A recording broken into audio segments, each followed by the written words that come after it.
So hey, what's going on, guys? We just got done with abs, calves. Now we're doing a little bit of cardio.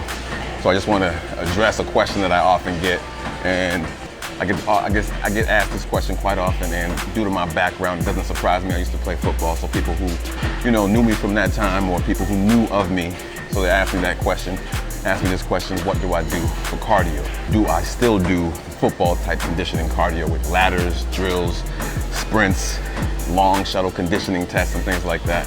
And the short answer to this question is no. Actually, let me rephrase that. It's rarely.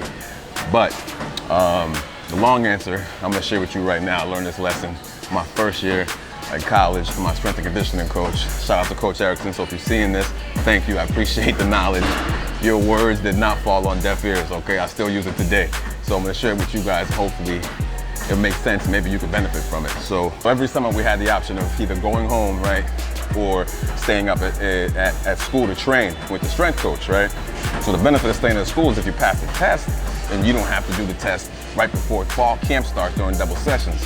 And anybody who's ever been a college athlete, or anybody who's ever done double sessions in the middle of August knows how valuable it is to not have to do it and watch everybody else do it. So you bet your bottom dollar I was in the building. I stayed every summer. One, because I knew, even though I love to train, I still love to train. I love to train back then. I still love to train now. Anybody who knows me know I love to train.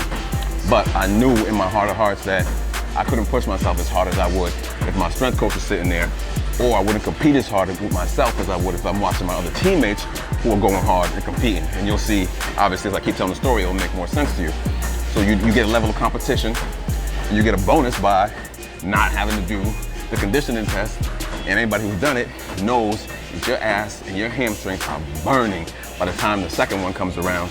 So it's really a dope benefit. So there's about 100 guys on the team, and I think probably about 30 guys would stay every summer because they knew the benefit of it too.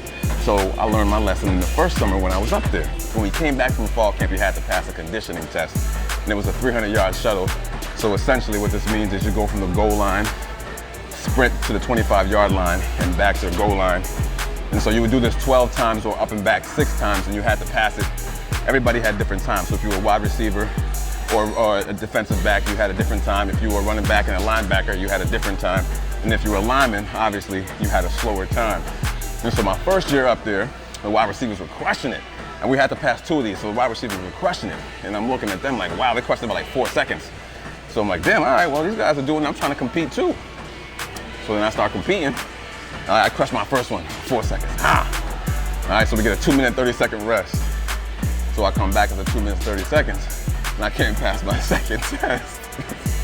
So Coach E comes over to me like, man, listen, so why would you need to pass your first test by 4 seconds if you can't pass your second test? And I said, well, I'm trying to compete with the other guys. He said, listen, JoJo,